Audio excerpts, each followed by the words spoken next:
Finally champions ট্ৰফিৰ যি final squad সেই final squad ইতিমধ্যে আহি গ'ল। কিন্তু ভাৰতীয় দলৰ কাৰণে বেয়া খবৰ যে জসপ্ৰীত বুমৰাহ সেই ফাইনাল স্কোৱাডৰ পৰা ওলাই গৈছে।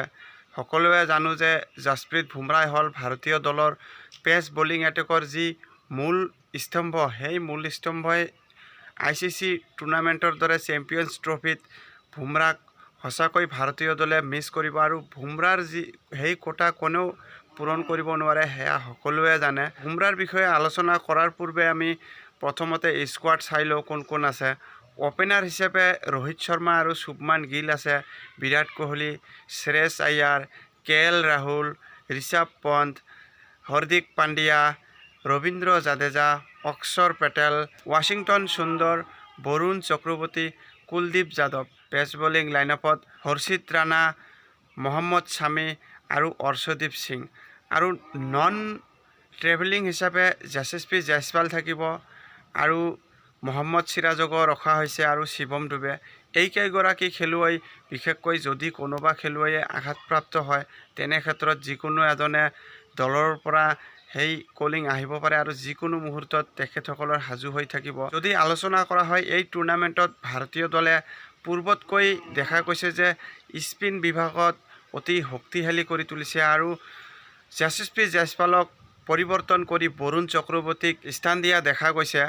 তো ডুবাইৰ সেই পিটছত এই ভাৰতীয় দলৰ যি স্কোৱাড, এই স্কোৱাড চাই অনুভৱ কৰা হৈছে যে পেচ বলাৰতকৈ স্পিনাৰসকলে বেছি সহায় লাভ কৰিব, যাৰ কাৰণে ভাৰতীয় দলে 5জনকৈ স্পিনাৰ স্কোৱাডত ৰাখিছে। আৰু পেচ এটেক যদি কোৱা হয়, পেচ এটেকৰ কথা ক'ব গ'লে নিশ্চয়কৈ ভাৰতীয় দলে যি জসপ্ৰীত বুমৰাহক হেৰুৱালে সেয়া কোনো বলাৰেই জসপ্ৰীত বুমৰাহৰ স্থান পূৰণ কৰিব নোৱাৰে। কিন্তু বুমৰাহৰ অবিহনে যেন সকলো দায়িত্বভাৰ মহম্মদ শামীৰ ওপৰতেই থাকিব।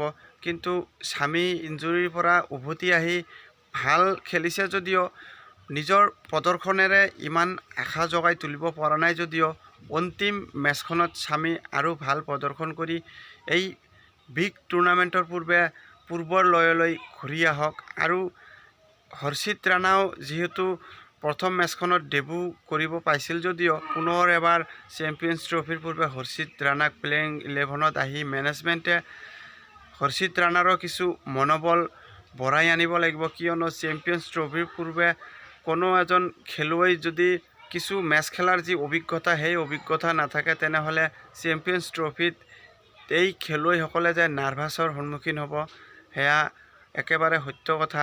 এয়াই আছিলে ভাৰতীয় দলৰ যি 15 সদস্যৰ মূল স্কোৱাড আৰু সেই স্কোৱাড আপোনালোকক জনাই দিলোঁ। কিন্তু বুমৰাহ অবিহনে বুমৰাহৰ স্থান কোনেও পূৰণ কৰিব নোৱাৰে, পুনৰ এবাৰ কৈছোঁ। আৰু এয়া ভাৰতীয় দলৰ কাৰণে অতিকৈ হতাশাজনক।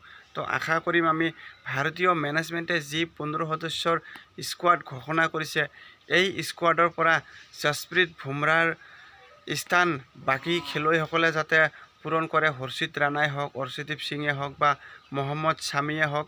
ফাষ্ট বলিং লাইনআপত হাৰ্দিক পাণ্ডিয়াও সহায় কৰিব আৰু এজ এ অলৰাউণ্ডাৰ হিচাপে হাৰ্দিক পাণ্ডিয়া 10 অভাৰ বলিং কৰাৰ ক্ষমতা আছে। আৰু চেম্পিয়ন্স ট্ৰফিত শামীৰ লগতে হাৰ্দিক পাণ্ডিয়াই যদি নিজৰ 10 অভাৰৰ স্পেল সম্পূৰ্ণ কৰে আৰু ভাল বলিং প্ৰদৰ্শন কৰি দেখুৱায় তেনেহ'লে ভাৰতীয় দলে বুমৰাহৰ যি অভাৱ সেই অভাৱ অনুভৱ নকৰা হ'ব আৰু সেয়াই জানো হয়। এয়াই আছিলে চেম্পিয়ন্স ট্ৰফিৰ স্কোৱাডৰ যি আপডেট সেয়া আপোনালোকক জনাই দিলোঁ। ভিডিঅ'খন চাই ভাল পালে লাইক আৰু ছাবস্ক্ৰাইব কৰিব, লগতে বন্ধুবৰ্গলৈ শ্বেয়াৰ কৰি দিব। ধন্যবাদ।